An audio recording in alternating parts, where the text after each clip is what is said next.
Episódio Flash: O Encantador de Mulheres.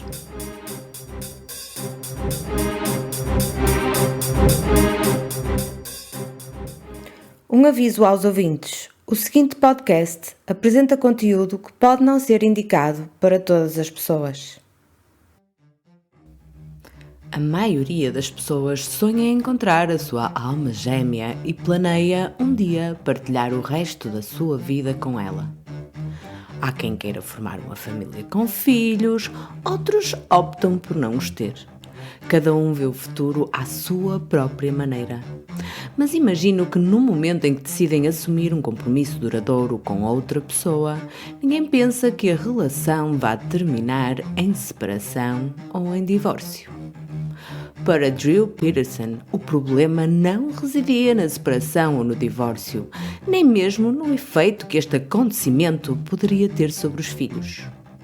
O arrogante marido em série parecia ter mais dificuldades em lidar com a perda patrimonial que as suas muitas esposas lhe iriam provocar nesse momento.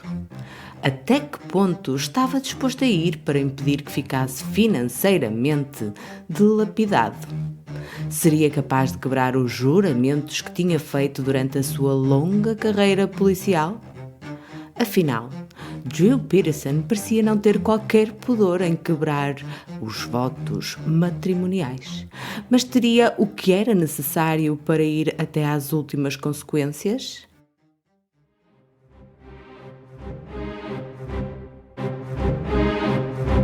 Olá, eu sou a Isabel Formalista e esta é a Fórmula do Crime.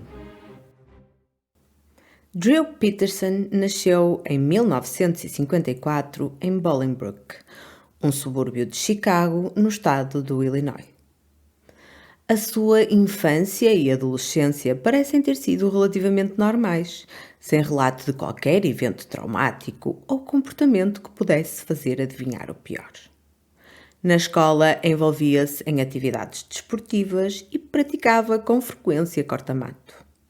Foi também no entorno escolar que acabou por conhecer Carol Brown, uma bonita jovem 3 anos mais nova que se viria a tornar sua namorada e seu par no baile de finalistas. Quando terminou o ensino secundário, juntou-se de imediato ao exército, onde serviu durante 4 anos, desempenhando as funções de polícia militar. Em 1974, casou-se com Carol, a namorada da adolescência. Depois disso, em 1977, tornou-se polícia civil no departamento da sua cidade natal, Bolingbrook. Aí começa uma longa carreira nas forças policiais que vai desempenhar ao longo de 30 anos. No ano seguinte, em 1978, entrou para a equipa de narcóticos da área metropolitana e pouco depois foi distinguido com o prémio Polícia do Ano. A vida parecia correr-lhe bem. Aos 24 anos, já estava casado e tinha iniciado uma carreira promissora nas forças policiais. Estava a correr tão bem que até já tinha arrecadado um prémio. Por isso, as perspectivas de futuro eram animadoras. Entre 74 e 1980, o jovem casal teve 2 filhos, Stephen e Eric. Mas, em 1980, 6 anos após o casamento, Carol tem uma enorme desilusão quando descobre que o marido a trai. Inconformada, confronta-o e exige-lhe explicações. Drew recusa afastar-se da amante e Carol não vê outra solução senão pedir-lhe o divórcio. Apesar de ter sido traída, reconheceu muitos anos mais tarde que Drew foi sempre um marido cuidadoso e um bom pai. Nunca ameaçou ou tratou mal.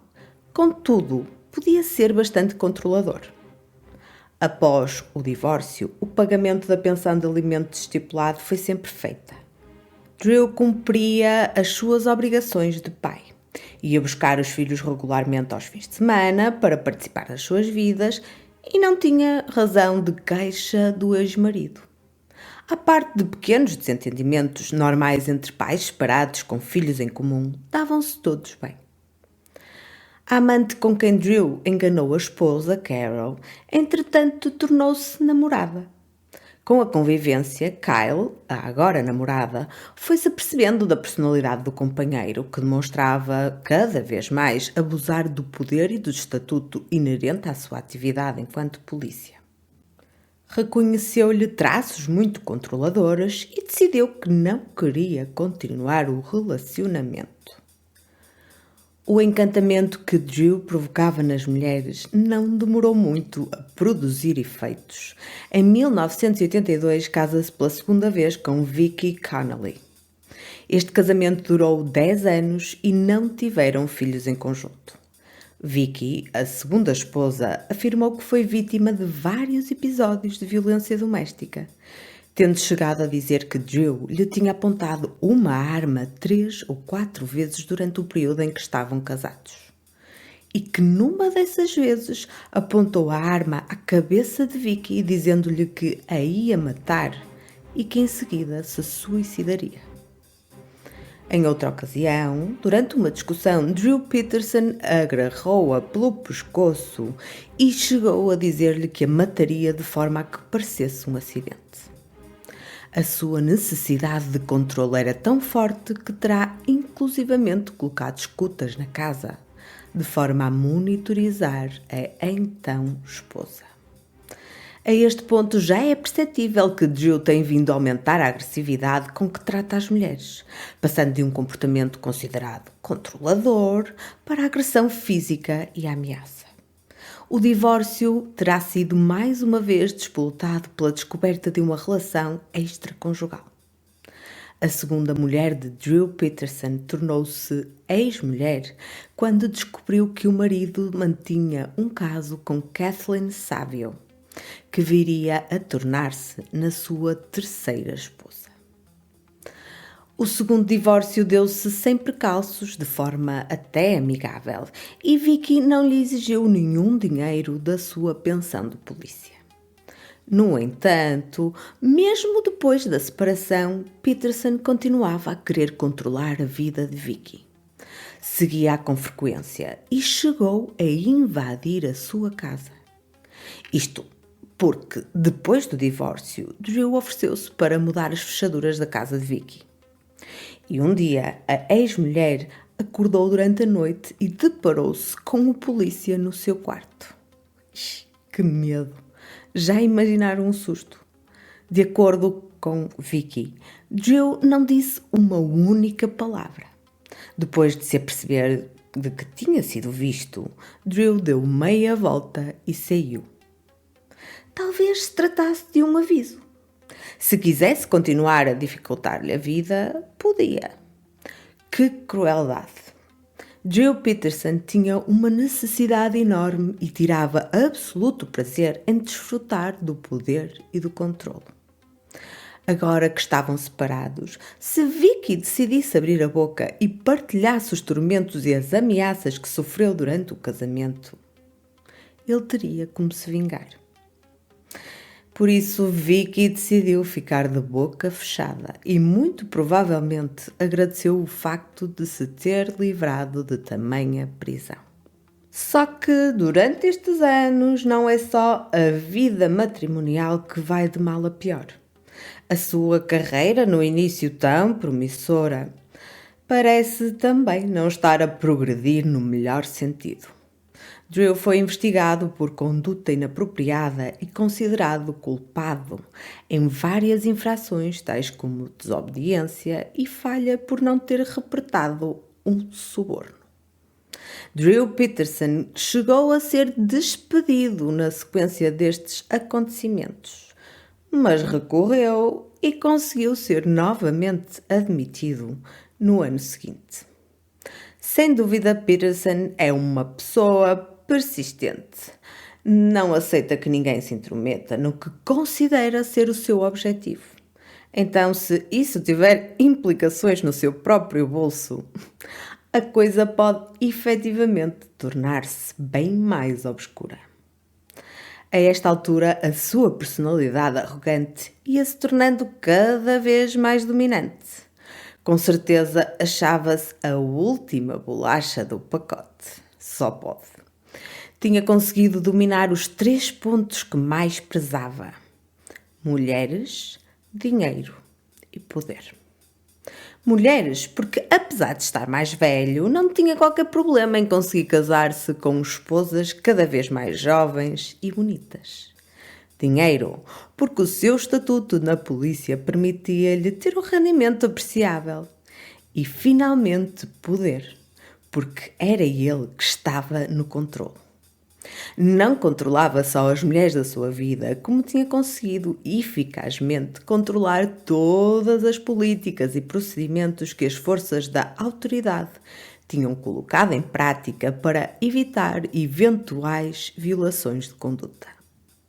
Para além disso, mesmo quando foi realmente apanhado, tinha recorrido e tinha ganhado. A polícia tinha agora de se retratar e de o voltar a aceitar nas suas fileiras. Logo, Peterson não aceitava derrotas. Nada o conseguiria deter. O seu ego, esse crescia cada vez mais, a um ritmo que parecia não abrandar. Podia fazer o que quisesse, sem sofrer consequências. Resta saber se não será justamente o seu ego a sua grande perdição um dia. A 18 de fevereiro de 1992 é então formalizado o segundo divórcio de Drew Peterson, que a 3 de maio do mesmo ano, por isso menos de 3 meses depois, se casa pela terceira vez, aos 38 anos, com Kathleen Saville, que é 10 anos mais nova, muito importante, 10 anos. Portanto, ela tinha 28 anos quando se casou com Drew. O charme e a personalidade que Drew Peterson emana deve ser mesmo irresistível. Porque as mulheres parecem realmente dispostas não só a terem um relacionamento com ele, como também em assumir um compromisso sério, a longo prazo, com este polícia de Bolingbroke. Segundo a família da terceira mulher, Kathleen só ficou a saber que Drew estava casado quando se conheceram, já depois de ela própria se ter casado com ele. Alegadamente, Kathleen pensaria que Drew Peterson estava divorciado ou então, na pior das hipóteses, separado de Vicky. Desde que se tinham conhecido num encontro às cegas, Drew sempre lhe tinha dito que o processo de divórcio estava a decorrer e que ainda a mulher de quem se estava a divorciar era viciada em cocaína. Kathleen eventualmente conseguiu descobrir a verdade, mas já era tarde demais. Nesse momento já se encontrava casada e apaixonada pelo seu atual marido. É de notar que os dois ficaram noivos apenas 6 meses depois do encontro às cegas. Portanto, isto foi tudo muito rápido e ela viu-se envolvida com Drew de uma forma que depois não conseguiria sair da posição onde se tinha colocado. A agora terceira mulher de Drew, uma contabilista com 28 anos de idade, será o novo alvo da sua crescente obsessão por controle. Em 2 anos de casamento, o casal não perde tempo e conta já com 2 filhos, Thomas, em 1993, e Christopher, em 1994. Os 4 vivem juntos numa moradia em Bolingbroke e a eles juntam-se com regularidade os filhos de Peterson do seu primeiro casamento, Stephen e Eric. Depois do nascimento dos filhos, o romance começa a desaparecer. Com eles vem a responsabilidade do seu cuidado. Os momentos de diversão que Drew tanto aprecia tornam-se raros. Ele perde rapidamente interesse na esposa e na mãe dos seus filhos. Não tem papas na língua e faz questão de a criticar e magoar sem nenhum pudor. Acusada de estar gorda, diz que parece um cão e que é feia, vejam lá. A relação outrora promissora rapidamente se transforma. A violência começa a surgir. Não tarda muito até que Kathleen começa a aparecer com hematomas, cortes na cabeça e tenha de ser atendida nas emergências dos serviços hospitalares. Mais tarde, Kathleen confessou que o marido a tinha empurrado contra uma mesa. Para além da violência física e psicológica que parece ter se instalado definitivamente na relação, a esposa estava também descontente com o marido porque nunca estava em casa. E quando estava, a reunião familiar acabava sempre mal. Mas as humilhações e torturas não se ficavam por aí. Há relatos de que, enquanto Kathleen e os filhos dormiam no andar superior da moradia, Drew Peterson dorme com a sua mais recente e nova, e com isto quero dizer mesmo mais jovem, conquista na cave. O homem não tem mesmo limites e acha que pode fazer tudo, absolutamente tudo o que lhe apetecer. Não respeita sequer a presença da mulher e dos filhos no mesmo espaço. Ou seja, não respeita os mínimos dos mínimos. Durante o relacionamento, Kathleen afasta-se também cada vez mais da família e dos amigos. O seu isolamento impede que as pessoas de fora consigam perceber o que se passa na sua vida.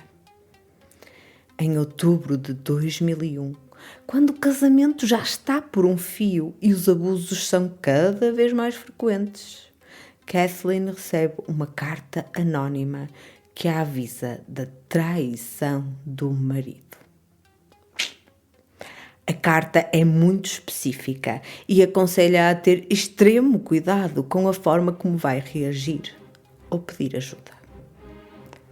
Quando mais esta mulher traída confronta Drew, estoura a violência, o marido empurra-a com força contra o frigorífico, mas mantém que se trata de uma mentira orquestrada que foi veiculada só para o prejudicar. Só que este foi também o ponto de viragem. O casamento tinha terminado. Os anos de má convivência já eram razão suficiente. Kathleen tinha aguentado muito e esta tinha sido efetivamente a última gota de água.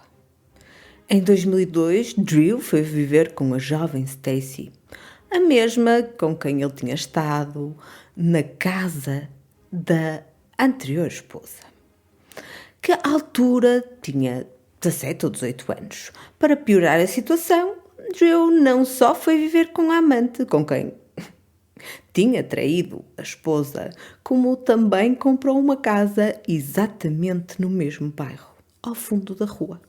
As regras da sociedade não se aplicavam a ele.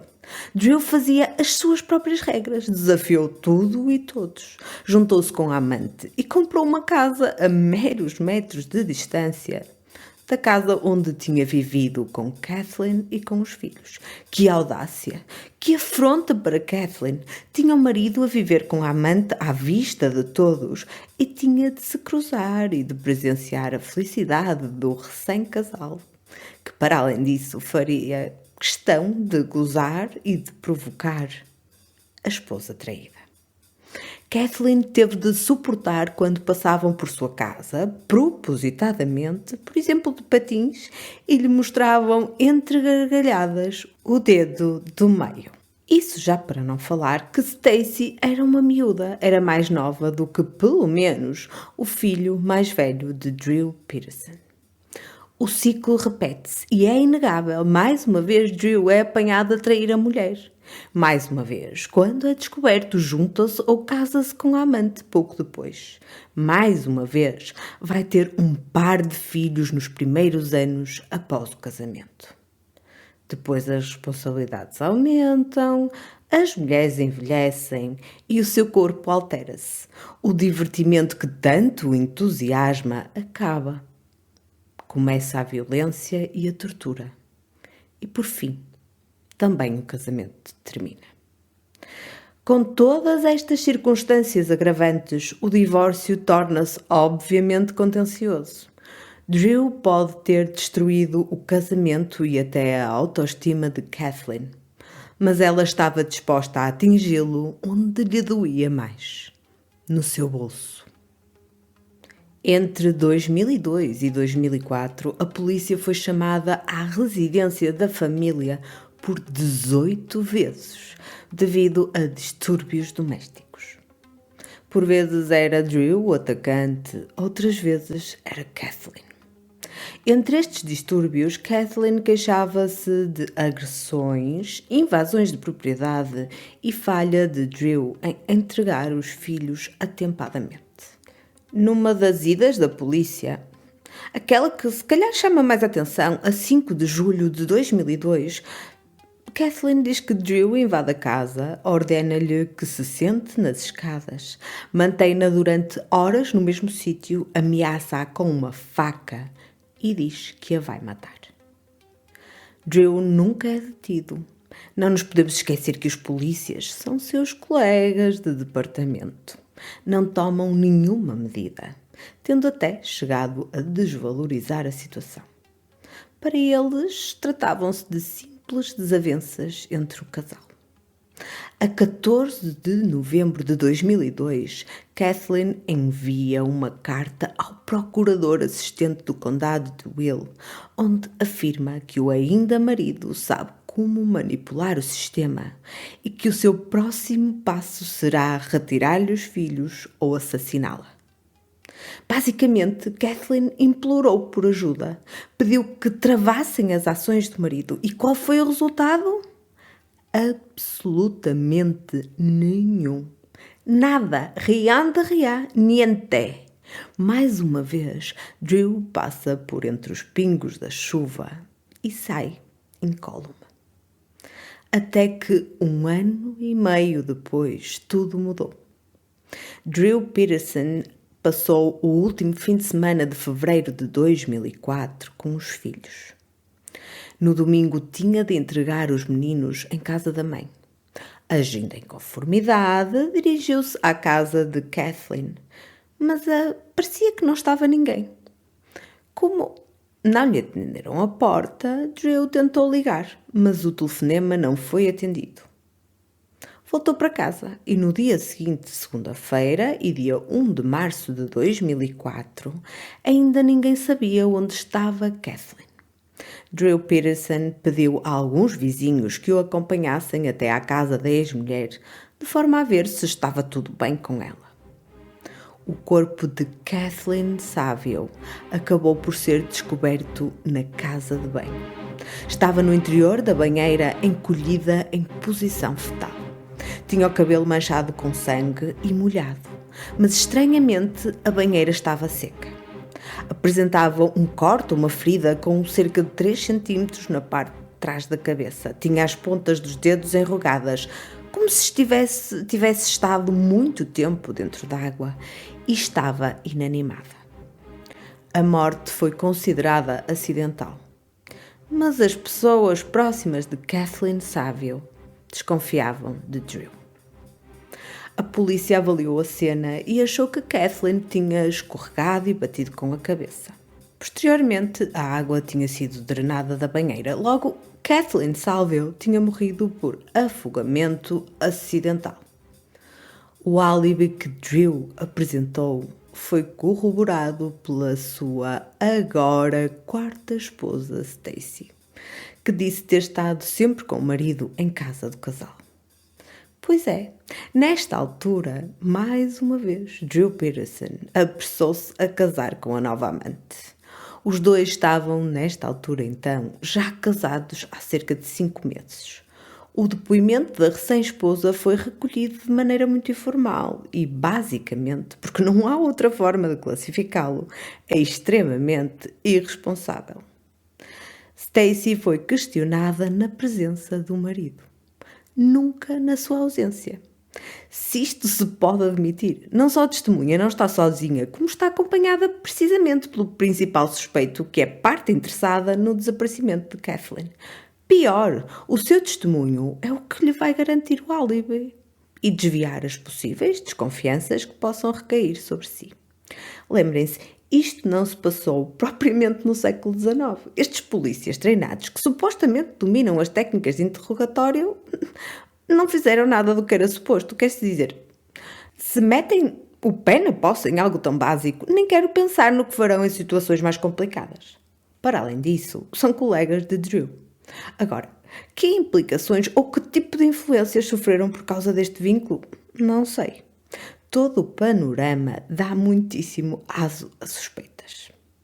Na altura da sua morte, Kathleen Saville estava quase a terminar uma longa e ácida disputa financeira com o ex-marido, que estava prestes a ser resolvida. Penso que o divórcio já estava formalizado há algum tempo e por isso Drew já conseguiu casar com Stacy, mas a divisão de bens ainda tinha ficado pendente. Drew Peterson estava prestes a levar um belo de um rombo nas finanças, quando a sua terceira ex-mulher morre acidentalmente. Se Kathleen Saville não tivesse oportunamente falecido, teria direito a metade da pensão de Drew. Ficaria com a casa e com metade dos restantes bens. Em setembro de 2007, Drew Peterson parece começar a ver a sua roda da fortuna desandar. Foi suspenso do departamento da polícia de Bolingbroke por uma alegada falta de discernimento grave durante uma perseguição policial. Logo de seguida e 3 anos depois da morte de Kathleen Saville, Stacy Peterson desaparece misteriosamente sem deixar rastro. Num domingo, dia 28 de outubro de 2007, Drew disse ter acordado às 11 da manhã. Nessa altura descobriu que a esposa de 23 anos já tinha saído para ir ajudar a pintar uma casa. A irmã de Stacy, Cassandra, tinha tentado contactar a irmã o dia todo, neste domingo. Como não conseguiu falar com ela, dirigiu-se à moradia do casal às 11 da noite, portanto às 23 horas, para ver se estava tudo bem. Quando lá chegou, Stacy e Drew não se encontravam em casa e uma das crianças disse-lhe que tinha havido uma grande discussão nessa manhã. 5 horas depois, e sem ainda ter conseguido contactar a irmã ou ter tido notícias de Stacy, Cassandra liga para a polícia e reporta o seu desaparecimento. Às 4 da madrugada de segunda-feira. Portanto, ela não perdeu tempo. Provavelmente sabia que havia ali alguma coisa de muito errado. Aos mídia, Drew chegou a dizer que tinha falado com Stacy ao telefone pela última vez às 9 da noite do dia 28, portanto, do domingo, o dia em que tinha desaparecido. Nesse telefonema, a esposa tinha-lhe dito que o ia deixar. O marido acrescentou que acreditava que Stacy estivesse em segurança com outra pessoa. A família, no entanto, achava altamente improvável que a jovem de 23 anos tivesse abandonado a família, deixando para trás os 2 filhos em comum com Drew Peterson, que na altura eram muitíssimo pequenos e por quem demonstrava ter uma verdadeira adoração. Para além disso, eles sabem que Stacy nunca abandonaria os seus filhos. Porquê? Porque ela própria havia sido abandonada pela mãe, que está desaparecida desde 1998 e sabia bem o trauma que isso poderia causar nas crianças. A 29 de outubro surge a informação veiculada por uma familiar da mulher desaparecida que afirma que 2 dias antes de desaparecer, Stacy tinha pedido o divórcio à polícia. Estava decidida e ia dar início ao processo na semana seguinte. A mesma fonte familiar confirma ainda comportamentos que já sabemos ser próprios de Drew e das suas relações, mas que talvez se tenham tornado cada vez mais proeminentes nos últimos tempos. Drew era uma pessoa extremamente ciumenta e controladora. Seguia, rastreava os seus movimentos via GPS, atenção, e ligava-lhe a todo o momento, persistentemente. A jovem mãe estava cansada dos ciúmes doentios do marido, que não a deixava sequer ir à mercearia sem controlar quanto tempo demorava e sem verificar, vejam lá, os recibos que trazia. A sua vida tinha-se tornado num autêntico inferno. Uma simples ida ao cabeleireiro implicava que Drew lhe ligasse várias vezes de forma a controlá-la. O marido acusava-a constantemente de estar a traí-lo e Stacy já não sabia o que mais podia fazer para sair daquele ciclo infernal que teimava agravar-se. É certo que tinha os seus filhos e sabia que Drew era capaz de perder completamente as estribeiras quando confrontado. Mas Stacy tinha passado os últimos 3 ou 4 anos a tentar não desafiá-lo, e isso de pouco ou nada lhe tinha servido. Tal como Kathleen tinha feito antes, Stacy tinha decidido enfrentar diretamente a ira de Drew, consciente de que a sua vida poderia estar em perigo. E agora, justamente agora, ninguém sabia de seu paradeiro. Ora, isto veio chamar muitíssimo a atenção da comunicação social, porque ao mediatismo associado ao desaparecimento de uma jovem e bonita mãe, somou-se a descoberta de que era já a 4ª mulher de um polícia que tinha mais do dobro da sua idade, cuja esposa número 3 tinha morrido em circunstâncias pouco claras. Isso já para não falar do facto de que a folha de serviço de Drew não estava propriamente imaculada. Imediatamente o frenesim da imprensa tomou conta da região. Todos queriam conhecer a personagem que se escondia por trás deste marido em série, que não transparecia a mínima preocupação com qualquer desconfiança que pudesse incidir sobre si mesmo. Drew enfrentava os repórteres que literalmente acampavam à porta de sua casa. Passava por eles, dava-lhes conversa, sorria alegremente e dizia piadolas. Este sargento da polícia adorava ser o centro das atenções e não se coibia de o demonstrar, não haja dúvida. Durante os tempos que se seguiram, Drew deu múltiplas entrevistas, confiante, arrogante e certo de que tinha o controlo, arrastou até pelo menos um dos seus filhos para a frente das câmaras. Os mais conhecidos programas da altura convidaram-no. Estamos a falar de programas como Larry King ou Dr. Phil. Mas houve muitos outros. Todos queriam ter um ar da graça de Drew na sua programação. E o polícia mostrava-se rendido e apreciador da fama que, entretanto, tinha conseguido. Diga-se que conseguiu a fama pelas mais erradas razões, mas isso para ele era indiferente. Durante uma entrevista, demonstrou mais uma vez que se conseguia mover bem nos meandros da manipulação. Argumentou que a mulher tinha mudado muito desde que a sua irmã tinha falecido em 2006. O casamento tinha-se ressentido a partir daí. Querendo puxar a cartada da doença mental, disse que Stacy tinha andado a ser tratada em psiquiatria e que inclusivamente estava medicada. Com isto, pretendia obviamente alegar que Stacy estava mentalmente instável e, por isso, capaz de tomar decisões que não lhe seriam características.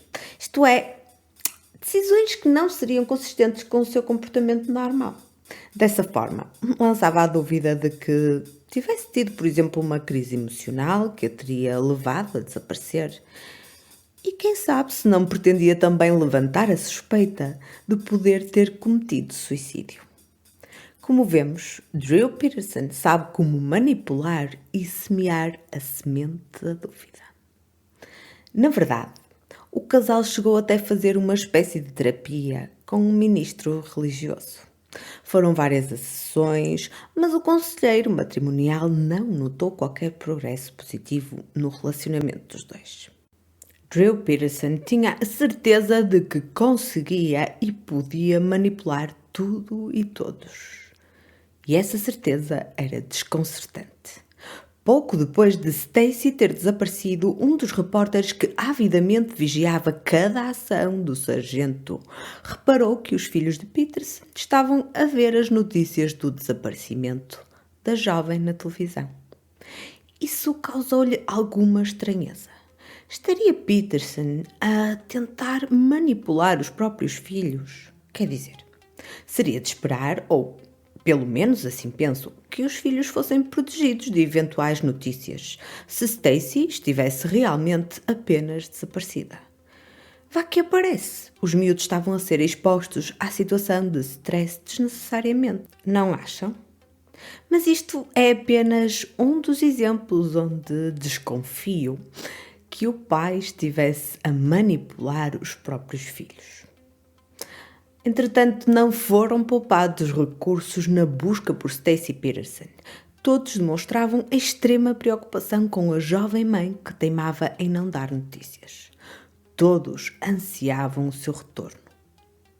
Todos menos, aparentemente, o marido, que descontraídamente continuava a receber os repórteres na sua própria porta. Claro que nada disto caiu bem aos olhos do público, que cada vez mais estava confiante na sua percepção anterior de que Peterson tinha o seu dedo neste desaparecimento. Não terá sido só a população a desconfiar do envolvimento. As autoridades estavam finalmente a olhar para Peterson de uma outra forma. Temendo o pior e procurando respostas, foram empenhados todos os esforços e mais alguns. Tudo o que havia disponível foi usado, desde unidades caninas, mergulhadores, absolutamente tudo. Mas Stacey Peterson nunca foi encontrada. 2 semanas depois do desaparecimento, a Polícia Estadual, que entretanto tinha sido chamada para investigar o caso devido ao conflito que poderia existir por Drew ter uma potencial influência no Departamento de Polícia local, por isso 2 semanas depois, a Polícia Estadual já considerava que Stacey podia ter sido vítima de um eventual crime e tinha reaberto a investigação à morte de Kathleen Salvio em 2004. Foram emitidos e executados 4 mandados de busca que resultaram na apreensão das armas de fogo de Peterson, do seu veículo e do veículo de Stacey. Drew Peterson era agora o principal suspeito nos 2 casos. Será que a sua sorte estava finalmente a acabar? Ou, mais uma vez, conseguiria escapar? O polícia e o seu advogado decidem então passar ao ataque. Desenham uma ofensiva mediática para tentar defender o principal suspeito das fortes suspeitas. Chamam-lhe contenção de danos. Os 2 começaram a desenhar em conjunto a defesa, nos sítios onde Drew mais adorava estar, na comunicação social e, por consequência, na ribalta. Foi uma decisão arriscada. Podia correr bem, mas ao mínimo deslize podia também ser muitíssimo prejudicial. Durante uma entrevista num programa de rádio surge a ideia de lançarem um concurso. Uma espécie de rubrica que viria a chamar-se Ganha um Encontro com Drew. Para espanto de todos, o advogado dá o seu aval. E Drew consegue mais um prego no seu caixão. Não entrava na cabeça de praticamente ninguém a ideia de que um marido que tem a esposa desaparecida há tão pouco tempo se dispusesse sequer a ter encontros que pudessem remotamente ser considerados de caráter amoroso. Conclusão. A tentativa de limpar a sua imagem não só falhou, como veio a agravar o problema. Claro que mais tarde, quer os responsáveis da cadeia de rádio, quer o próprio apresentador do programa acharam prudente cancelar o concurso, que não avançou. O corpo de Kathleen foi exumado a 16 de novembro de 2007 e analisado cuidadosamente de forma a sustentar a tese de acidente ou mudar a sua causa de morte. Foram feitos novos testes. O médico legista Michael Baden, subejamente conhecido na comunidade de True Crime, por ter participado nos famosos casos de O.J. Simpson e de Phil Spector, examinou o corpo em novembro de 2007 a pedido da família de Kathleen e declarou que ficou convencido de que Kathleen tinha sido vítima de um homicídio. Na sua opinião, tinha havido uma luta física e ela tinha sido colocada na banheira onde foi encontrada depois de já ter falecido. Concluindo, havia a hipótese de Kathleen ter sido assassinada e ter sido colocada na banheira de forma a encenar um acidente. A irmã de Kathleen Saville afirmou que a vítima lhe tinha dito que estava com medo e sabia que Drew Peterson a ia tentar matar de forma a parecer que tinha sido um acidente. Durante a conversa, parecendo aterrorizada e extremamente aflita, Kathleen pede à irmã que não acredite na tese de acidente e, na eventualidade de lhe acontecer o pior, tome conta dos seus filhos. Entretanto, Thomas Murphy, irmão de Drew Peterson, chegou-se à frente e fez uma revelação bombástica. Thomas tinha ajudado o irmão a transportar um recipiente de grande capacidade para fora da casa da família Peterson. Esse mesmo recipiente apresentava-se quente ao toque. Para além disso, Thomas ajudou-o a estabelecer uma chamada a partir do telemóvel de Stacy. O destinatário da chamada era o marido. Isso colocaria a desaparecida nas imediações do aeroporto a quando do seu desaparecimento. Com isto é que ele não contava, de certeza. Tinha sido traído pelo próprio irmão. Mas nem essa revelação lhe parece ter feito moça. Com a mesma confiança de sempre, afirmou que todo o testemunho tinha sido inventado e que nada do que tinha sido dito era verdade. Reafirmava a sua inocência. A convicção com que o dizia era tal que suspeito até podia ter enganado os mais distraídos. É importante referir que este irmão alegadamente tem um historial de dependência de drogas e de álcool. Thomas terá tentado o suicídio 2 dias depois de ter ajudado no transporte, por temer que essa ajuda tenha feito com que descartasse o cadáver da cunhada. Ter-se-á sentido culpado ou saberia este irmão de tudo? Ainda relacionado com o recipiente, Rick Mims, um amigo de longa data de Drew, confessou que os dois tinham comprado 3 recipientes azuis à empresa de cabo onde ambos trabalhavam na altura em part-time. Para além disso, Rick forneceu à polícia fotografias dos referidos recipientes. Os vizinhos também afirmaram que pouco depois do desaparecimento viram que Drew Peterson, com a ajuda de um outro homem, transportou um barril de cerca de 200 litros para fora de casa. Este barril teria a capacidade de acondicionar o corpo de uma pessoa. Os vários testemunhos que se acumulam no mesmo sentido aumentam a probabilidade de que estes factos tenham realmente acontecido. Suspenso do seu emprego, sabendo que estava no centro da investigação e que não conseguiria assegurar a sua posição no departamento de polícia, Drew Peterson anuncia a sua vontade de abandonar as suas funções. A 15 de novembro de 2007, o Conselho de Pensões de Bolingbrook, entidade responsável por gerir os fundos de pensão para os funcionários públicos da cidade, votou e permitiu que Peterson se aposentasse com o valor total da pensão a que tinha direito, justificando que, à luz da lei em vigor no momento, eram obrigados a fazê-lo, uma vez que Peterson não tinha sido condenado por nenhum crime.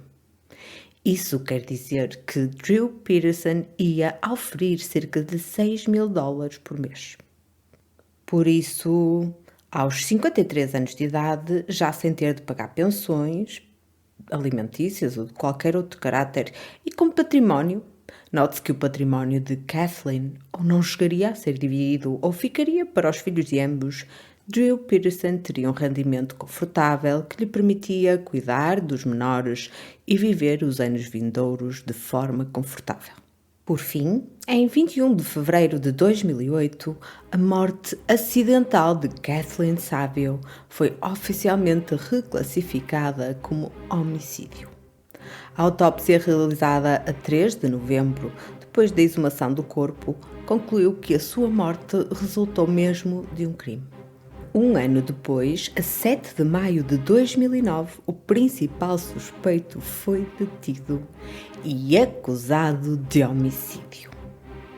A detenção foi feita durante uma operação stop e, mais uma vez, as câmaras apanharam o momento e o ato foi divulgado na televisão nacional. 5 anos depois da morte de Kathleen Saville, havia um arguido detido. A fiança foi estabelecida em 20 milhões de dólares. E desta vez, Drew Peterson tinha perdido todo e qualquer poder de influência que alguma vez teve.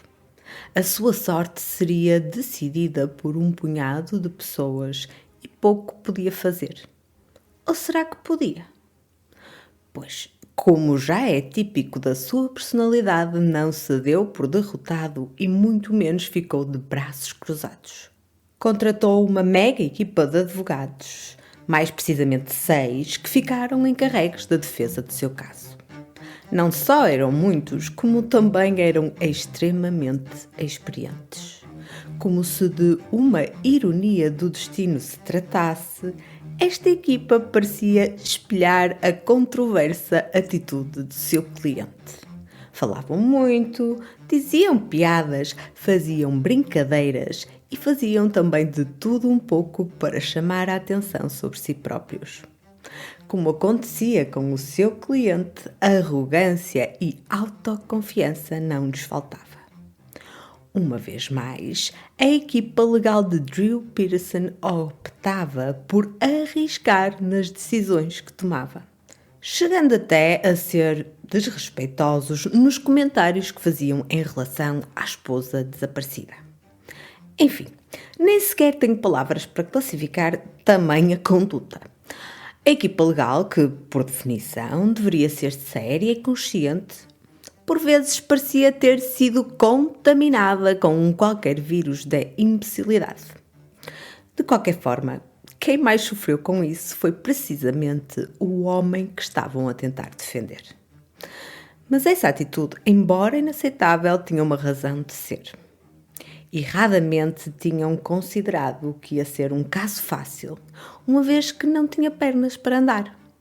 Para a equipa, faltavam provas que associassem o seu cliente ao crime.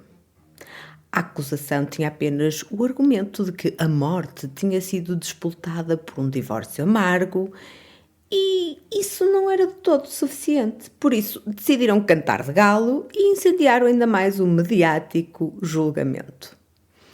Ao que parece, Drew Peterson tinha bem mais consciência do perigo que corria, ou, de outra forma, não teria contratado uma mega equipa.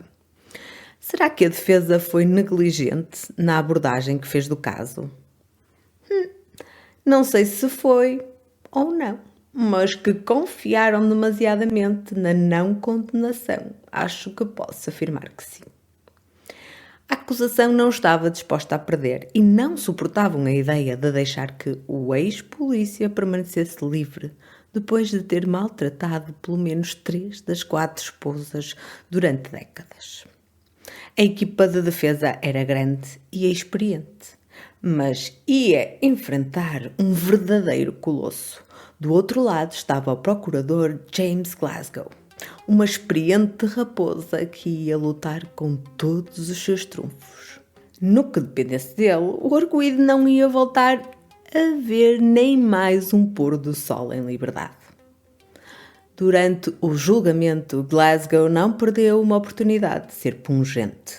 Do primeiro ao último momento foi assertivo, passou a sua mensagem com clareza e não se mostrou afetado pela arrogância da equipa adversária.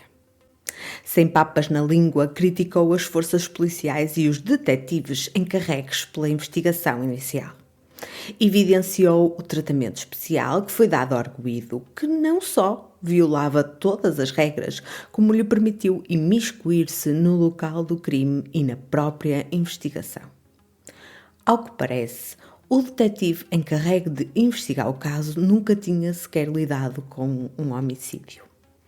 A equipa forense, que avaliou a cena do crime, tinha imediatamente considerado que se tinha tratado de um acidente. Por essa razão, não recolheu nem preservou qualquer tipo de prova. No fundo, o que aconteceu é que, na realidade, não houve investigação. Começamos já a perceber porque é que a defesa achava que era praticamente impossível que o seu cliente fosse condenado. Mas nem sempre trigo limpo é sinónimo de farinha em amparo. Neste caso, as provas mais incriminantes surgiram exatamente da boca das duas últimas esposas de Peterson.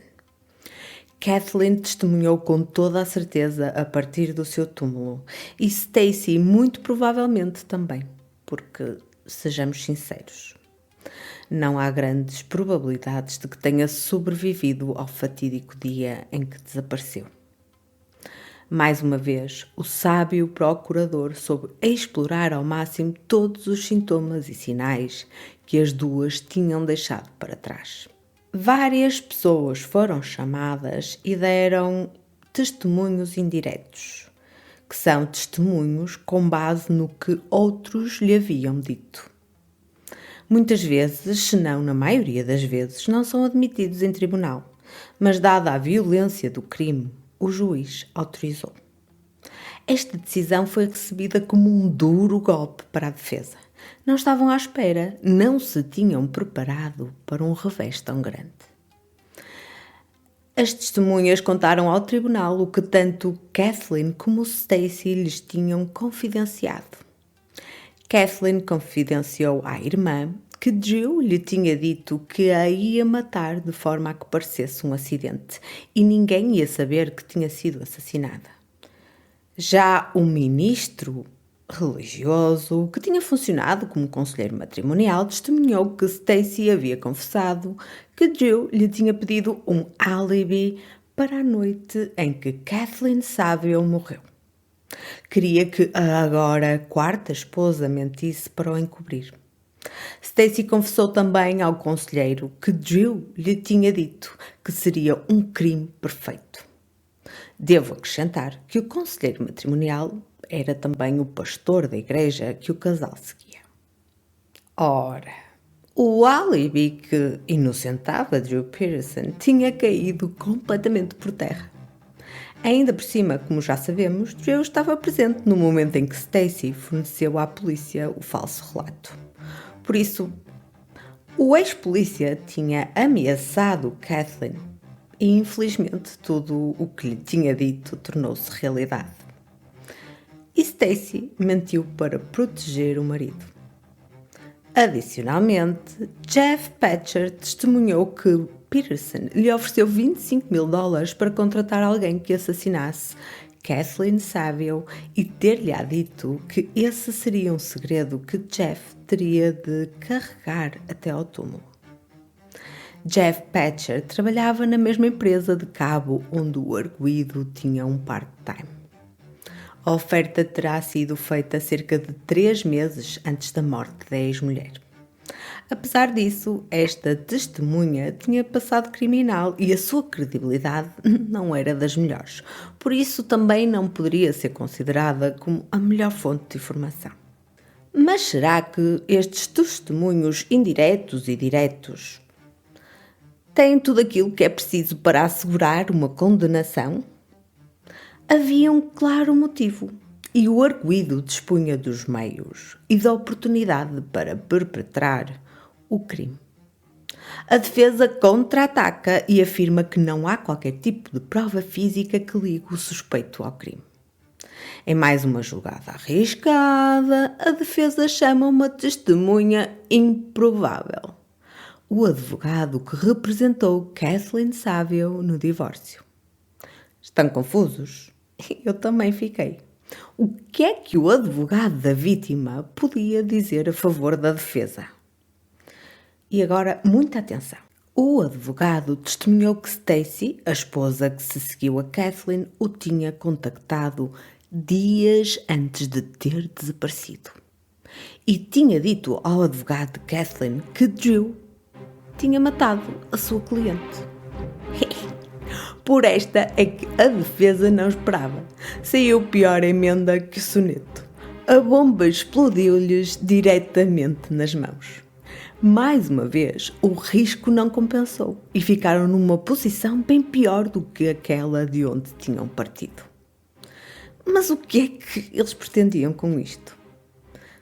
Bem, Talvez tivessem tido conhecimento que Stacy tinha contactado com o advogado de Kathleen, mas achassem que ele ia depor afirmando que a última mulher de Drew ia fazer o que pudesse de forma a retirar-lhe o maior património possível.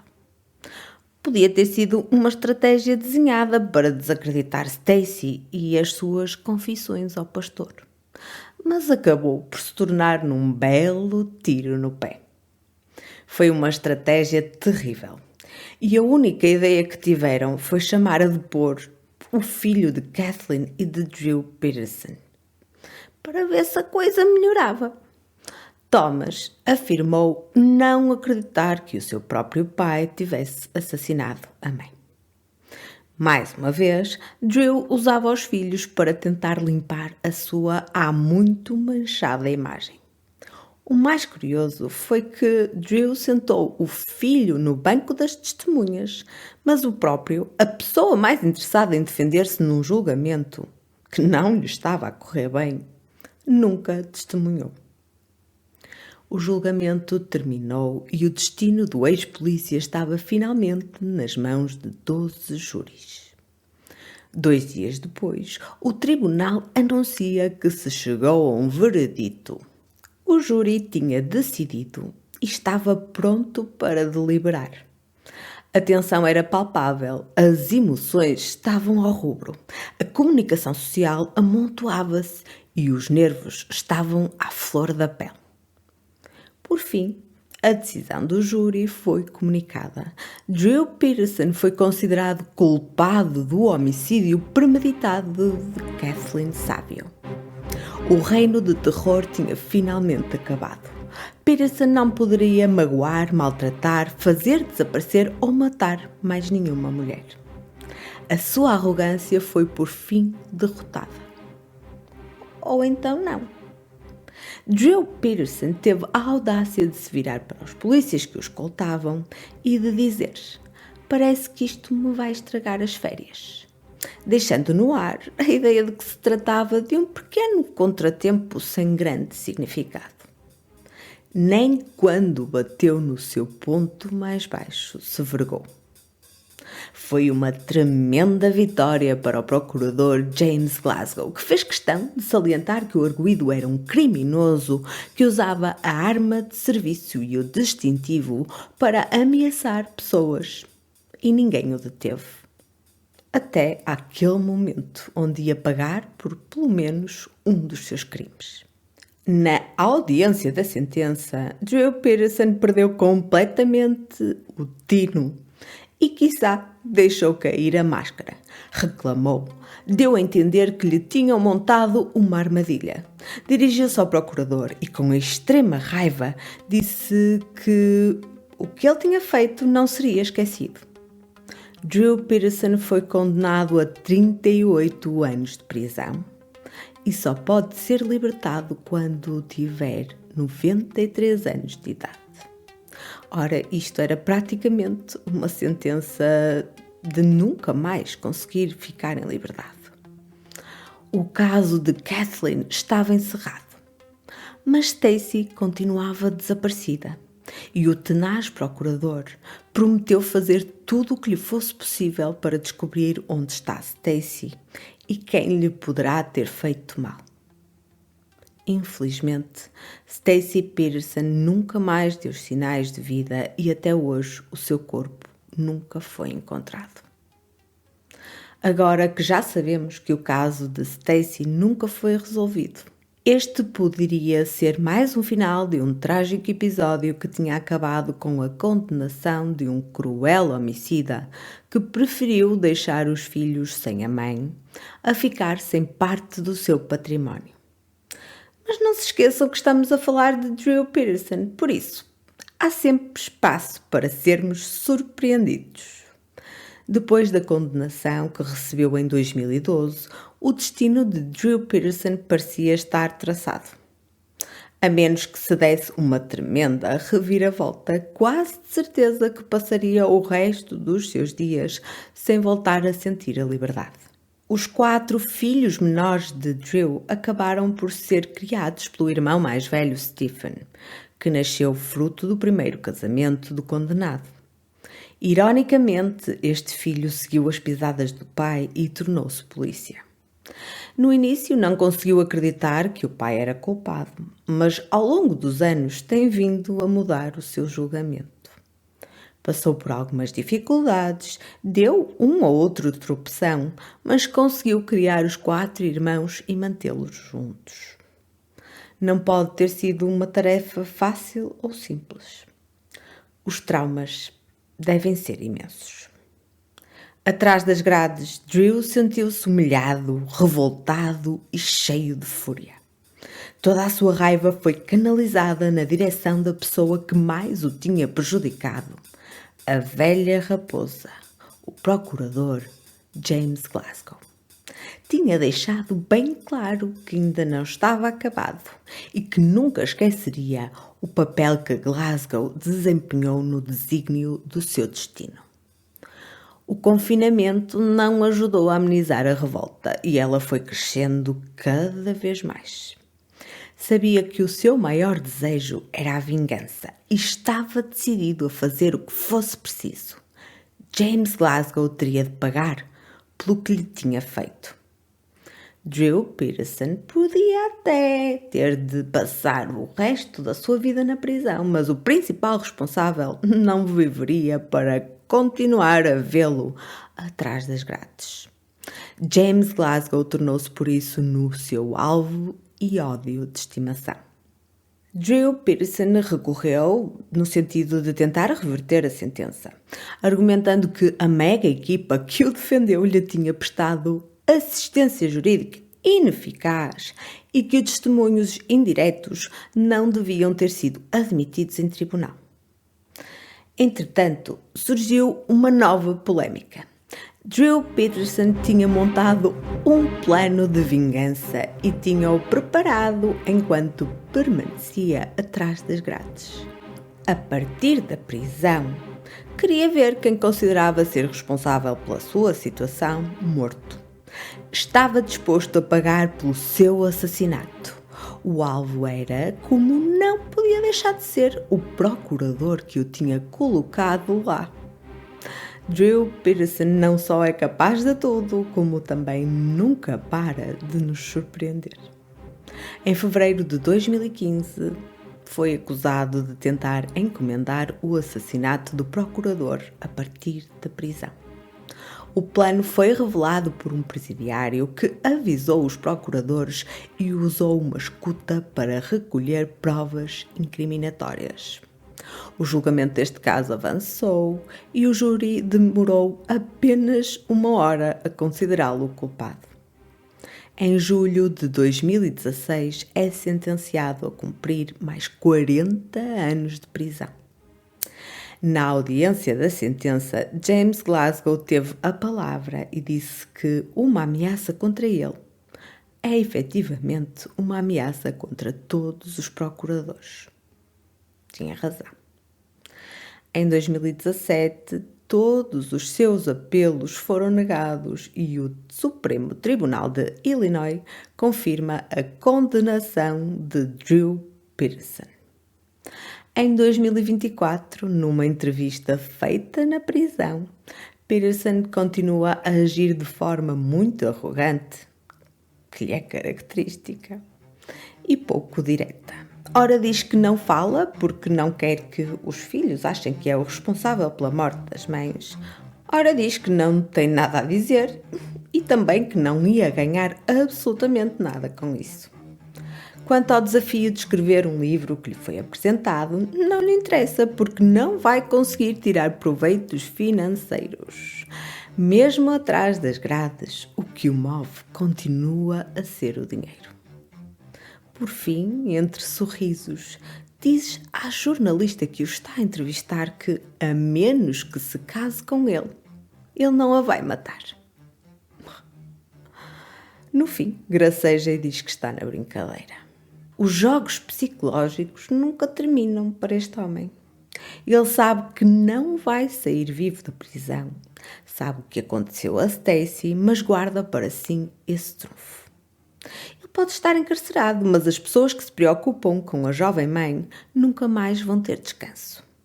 Talvez esta seja a única forma de vingança que lhe resta e não está disposto a abdicar dela. O corpo de Stacy nunca foi encontrado. O que lhe aconteceu naquele dia permanece na dúvida. Contudo, muito poucos duvidam da culpa do marido, que ia ter de passar por mais um divórcio e mais uma vez teria de partilhar o seu património. O consolo, neste caso, reside no facto de o provável responsável se encontrar na prisão e de nunca mais poder sair. Assim esperamos nós que aconteça. Cada dia que passa sem notícias de Stacy vem reforçar o facto de que não está somente desaparecida, mas morta. O caso contra Drew fica mais forte, mas carece ainda de provas mais contundentes. O melhor que podia acontecer era que o corpo fosse descoberto, uma vez que as perícias forenses efetuadas não terão surtido grande resultado. Confio que um dia a verdade será revelada e o último trunfo de Drew cairá por terra. Por hoje é tudo. Vemo-nos no próximo episódio da Fórmula do Crime.